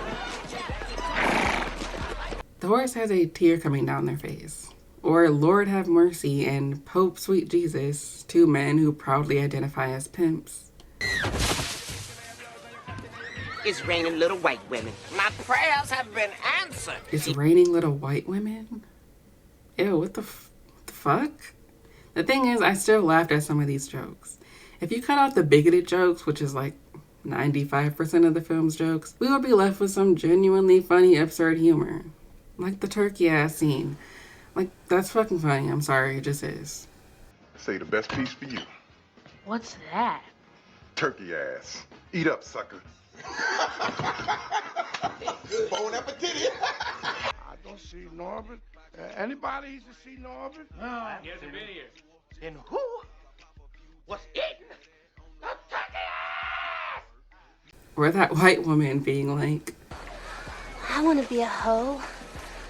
How do I apply? I love weird absurdist humor. It's why I love Crazy Ex-Girlfriend and Barry. I would be lying if I said me and my family don't sometimes still quote this movie. I still quote it and I don't even mean to. I've just been forced to watch it so many times that it just comes out. I'm saying this because I don't want people to feel ashamed for having liked this movie. I asked you all in a poll a little while back about how you felt about this movie. 18% of you said that you thought it was funny and 81% of you said you didn't. Some of you said you straight up hated the movie because of the anti-fatness, and some of you, while condemning the anti-fat jokes and the racist jokes, admitted that it did still make you laugh. And I appreciate you all for being honest. A YouTuber who also follows me named Aisho, I hope I'm saying your name right, they informed me of this band cartoon called Scrub Me Mama with a boogie beat that parallels to the movie Norbit. So thank you so much for that. I am so happy they told me about this because it's fascinating. The short film takes place in a town called Lazy Town. No, not that one. No, this Lazy Town doesn't consist of girls with pink hair or men with John Waters mustaches. No, this town is full of lazy, watermelon-eating black people. If you've ever seen WALL-E, just think of the moment where the film goes from being a beautiful cinematic masterpiece and into a dystopian universe wherein everyone is fat and lazy. And isn't that terrible? They're so lazy they don't even walk. In the short film, Lazy Town gets a makeover when a thin, light-skinned woman shows up on a boat. As with Kate and Norbit, her arrival instantly catches the eyes of the men in town. The woman approaches a mammy and tries to tell her how to do her job. Close? What you all need is rhythm. What do you all mean, rhythm? There is nothing wrong with men voicing female characters. Women have voiced little boys since forever, but having the mammy's voice be a deep, raspy man's voice is, well, You know what I'm gonna say? It's intentional. This short came out in 1941. Over 60 years later, a comedy film partly made by black men would emulate similar elements of this cartoon that was so racist they banned it. If you really want to see how old and lazy fat jokes are, just go on Google and type in fat lady postcards, 1900s, 1940s, around that time. It sounds bad, but just do it. There's this one. Believe me, I wear the pants in this family. The trope of fat women being masculinized because of their size. After Rasputia and Norbit get married, we get a scene of him trying to lift her and carry her into the house. You might be surprised to see that he cannot lift her. Disappointed, Rasputia laments that he's not a man. Shallow Hal has a similar scene at the end, except it ends with Rosemary carrying him instead. In another one of those old postcards, we see one where a fat woman and her male partner, who is thin, stand behind a thin man carrying his thin female partner on his shoulders. In it, the caption reads, "Why aren't you like other men?" These jokes play into this very weird trope of fat people not being aware that they are fat. There's a running joke in Norbit where Rasputia gets into their tiny purple car and yells at Norbit for messing with her seat, as she claims. Norbit insists that he isn't touching her seat, but Rasputia doesn't care. She thinks Norbit fucked with her seat, and so if he tries to deny it, she threatens to hit him. It's one of those tropes that could only be drummed up by a thin person, because the idea that fat people aren't aware of their size is absurd. It doesn't make any sense. Rasputia doesn't know why this tiny ass car can't fit her. Fat people are very aware of the fact that they don't live in a world where their size will be accommodated for when it comes to cars, public spaces like restaurants and whatnot, and even amusement park rides. Excuse me, ma'am? We have a 300-pound weight limit. I don't weigh no damn 300 pounds. I weigh 165. How you doing? It's not impossible for a thin person to carry a fat person, but this perpetuates the notion that because fat women are sometimes too heavy to carry, they cannot be feminine, therefore cannot be fully seen as real women. Only thin, dainty women can be carried because they did womanhood correctly by being thin in the first place. I found postcards of fat women weighing down canoes, the same joke we see in Shallow Hal, or crushing benches with their fatness, like with Shallow Hal. Fat people being an inconvenience, and as Amy Erdman Farrell, the author of Fat Shame, has said, not having a kind of body that can function in everyday society. Men who are partnered with these women are never happy because who could ever want a fat black woman? Writer Stephanie Aboa has spoken openly about her terrible experiences with dating. Some of you may remember her. She came out on Twitter a few years back to tell a story of when she hooked up with a guy who pretended to be really into her, when he was really just hooking up with her as part of a bet. After they slept together, he ghosted her, and his friend's guilty conscience led him to email Stephanie the truth. Stephanie felt utterly humiliated and says that when she got that email, she cried for days. Telling this story to Twitter didn't exactly help all that much, as Stephanie was met with a wave of fatphobic comments and tweets mocking her story and suggesting that she should have known what to expect considering she's fat. Any other person of a different size, we would be able to understand how cruel what this guy did was. But we can't empathize with fat people, let alone a fat black woman. Black women are seen as strong. Julie Plec, my arch nemesis, who co-created The Vampire Diaries, famously said that black women were going to save us all, because black women don't need saving themselves. We're the big mamas of America, the mammy.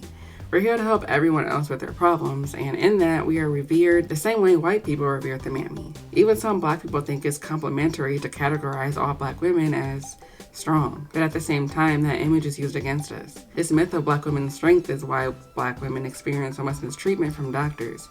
It's why our pain is overlooked. Doctors literally believe that black women have higher pain tolerances than white women. And in case you haven't heard, black women are the most likely to die during childbirth. We're seen as strong, but our strength is also seen as evil. It's seen as domineering and emasculating. Black women are known for their anger and their no-nonsense attitude. This idea is what keeps people from seeing black women as victims of abuse, because our anger itself isn't even taken seriously. It is white women who put up with abuse because white women are fragile and weak, not black women. A black woman could never. Black women are both shamed and praised for the same things. But no matter how much praise we receive for our supposed strength, we are almost never afforded any empathy from fucking anyone. And the darker you are, the fatter you are, the less sympathy and or empathy you will receive. Fat black women are a reminder of the mammy, the traitor, the unappealing figure that doesn't offer the presentable picture of black women that we want to put forth to the world. We saw this play out very recently with the controversy over the 12-foot statue in Times Square. The statue is that of a fat black woman wearing plain clothes and braids. The response from the black community has been very upsetting and heartbreaking to me personally. Like that, but you could have put us a little bit more. You know, I'm not liking that statue at all. Not at all. Like, who wears that bob braids anymore and cut it at? That's like a 5-year-old hairstyle. That's something that you get when you're in kindergarten. What? People are mad at that statue in New York of the black woman because she's dressed in a t-shirt and probably some leggings or jeans, looking like who did it and why. Yeah. Very unglamorous, very blah, very nobody wants to find that attractive. What? If that's the stereotype that's being given, that's the stereotype that's being reflected, it's going to also start showing up in different places. And I think it's a genius idea to show people who they are so that they can understand how people view them, so they can make the changes that are necessary in order to, dismantle the bad stereotype of certain women. Okay. Nothing attractive about the statue. There's nothing appeasing. It's like this monster of a black woman who's dominating. Like, y'all know what it gives? This aggressive, overpowering, masculine black woman. Horrifying, right? Especially since that statue was made in the likeness of a woman that's still alive. And that's just the tip of the iceberg when it comes to the disgusting commentary about that beautiful statue. My first reaction to seeing that statue was, this is so epic. To take the average black American woman and make her larger than life, cast her in bronze, signify to me that your average black American woman is extraordinary by default. Felt thoughtful and inspired and heartfelt. And then I saw the commentary and I couldn't believe my eyes. You can't ignore that the loudest assholes about this statue are black. It's projecting insecurity and self-hate, frankly. I saw this one post where a woman was standing beside the statue and she said, I thought the statue was incredible. I thought she looked like me, and that felt like magic. And that's the intention. It's not about respectability politics. It's not about what you want the average black woman to look like. This is what she looks like, and she's perfect. With bust downs, why do we have to be the first group of people to allow fat, undressed nicely, sloppy, no bra wearing black women, dark skin, represent us? Nobody else lets other different types of body types represent them. Why do we have to do the right thing? Why can't we be like white people? Why can't we limit ourselves and limit what beauty means like white people do? It's not like for the longest time, skinny, light-skinned women have been our representation for blackness this whole time in the media and in beauty space. When are we going to represent the black women with perky boobs and big butts and small waists? We don't already do that. And don't forget the long hair. Remember that some black women have long hair. We don't all have short, nappy hair. If that is the lens in which you see the world, I cannot imagine what you see when you look in the mirror. The only thing degrading about that statue is the hot take that you decided to come on the internet and post. That was ugly. That was monstrous.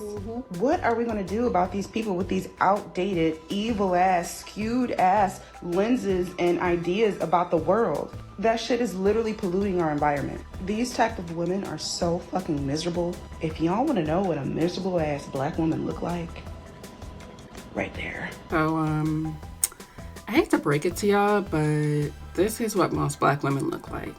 Black people are more likely to be fat.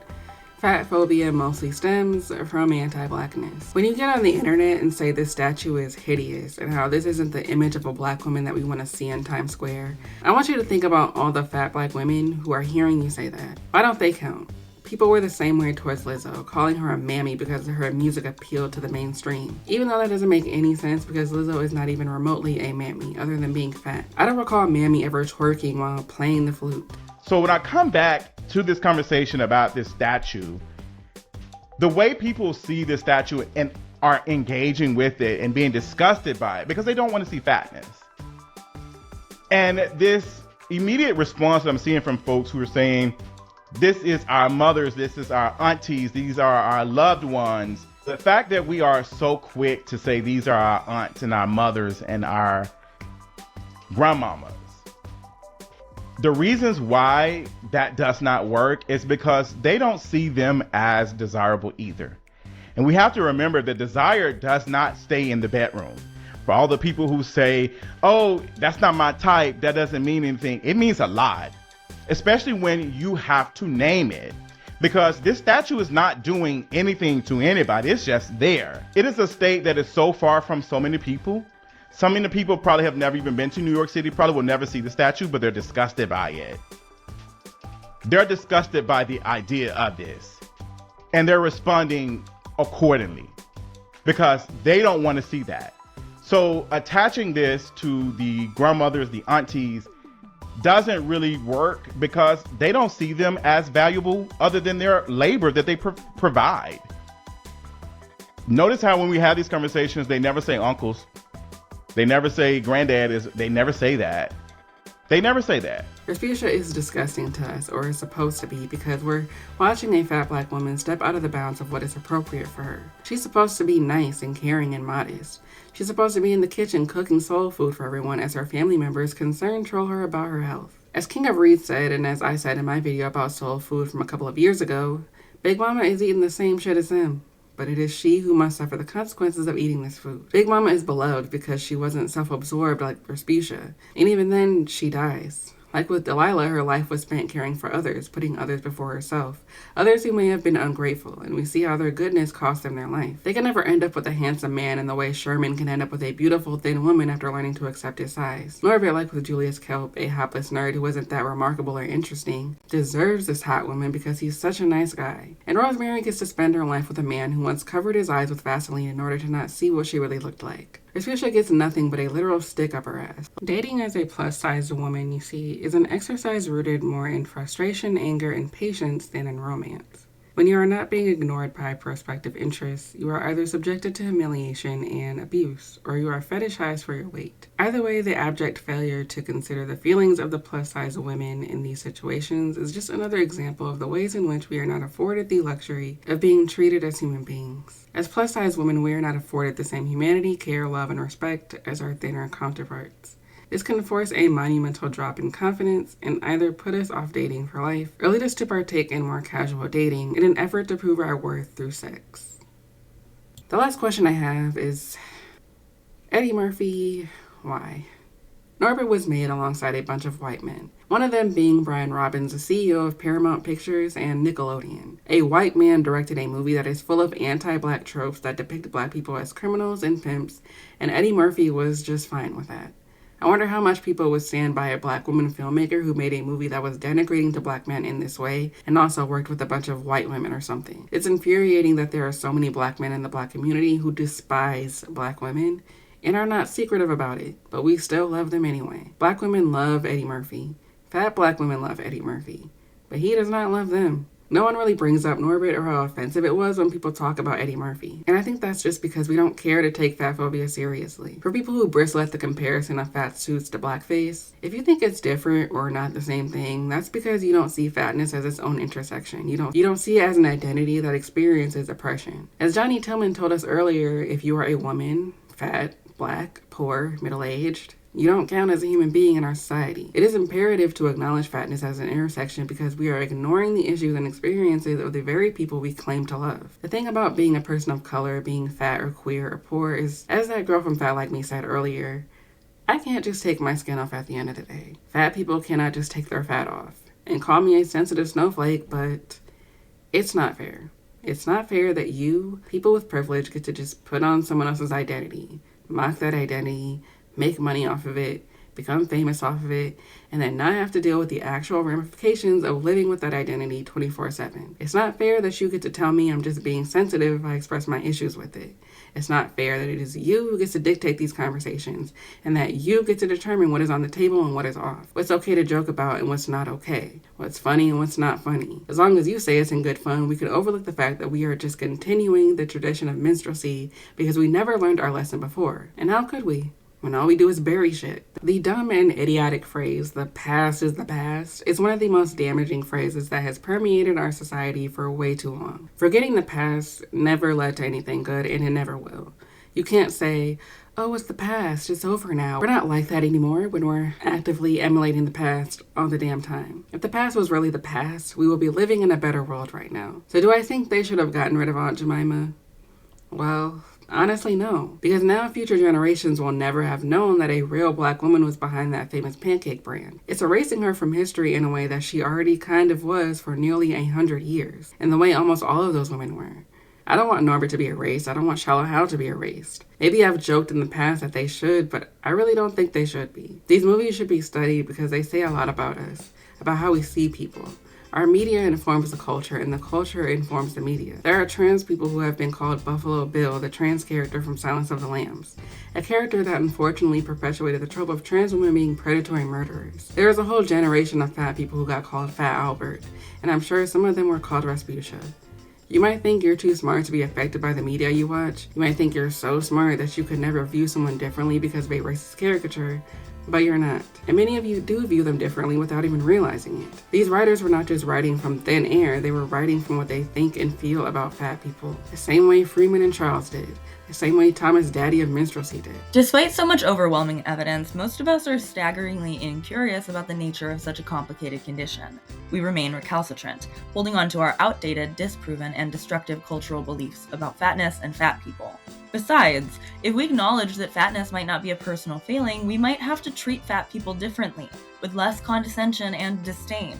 And if we couldn't look down our noses at people fatter than us, how will we make ourselves feel better about our own bodies? Who would we pity, lament, mock, malign?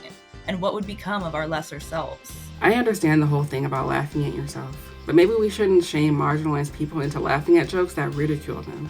Because honestly, marginalized people are pretty good at dunking on themselves in much more creative ways. The ableist jokes in Family Guy are mostly lazy and bad because they're written from an ableist perspective. I am positive that there are disabled people who could come up with much funnier jokes about what it's like to be disabled. There are fat people who have way more creative jokes about the experience of being a fat person. Why are we made to feel like killjoys because we don't love how famous people can get off of being lazy and hacky and reaching for the lowest hanging fruit? Maybe we just want something more because we deserve it. The majority has been telling our stories for us for centuries, and they've been telling them wrong, and it has negatively impacted us. I don't think we should be okay with them continuing to have that kind of power. Darren Aronofsky, the director of The Whale, claimed he just couldn't find an actual fat person for the movie, which is just so funny because these filmmakers never seem to struggle to find actual fat people to double the thin actor. I mean, just imagine what it would be like to be a fat person on set, doubling for someone who isn't fat, or getting passed over for a role meant for a fat person. And you just have to sit there and watch it happen as everyone claps and lost their performance. Some of them even win prestigious awards for them. That sounds wrong, doesn't it? That's because it is. It was always wrong. And it always will be. Billy! Oh, hey, Sandy! Howdy, SpongeBob. Did you like the show? Well, actually, SpongeBob, no. Those jokes are hurtful, and you know it. Come on, Sandy, I was just joking. I mean, everybody knows you're the smartest one in Bikini Bottom. Well, I can't argue with that. We all gotta laugh at ourselves once in a while. I do it all the time. Ah! Ah! Ah!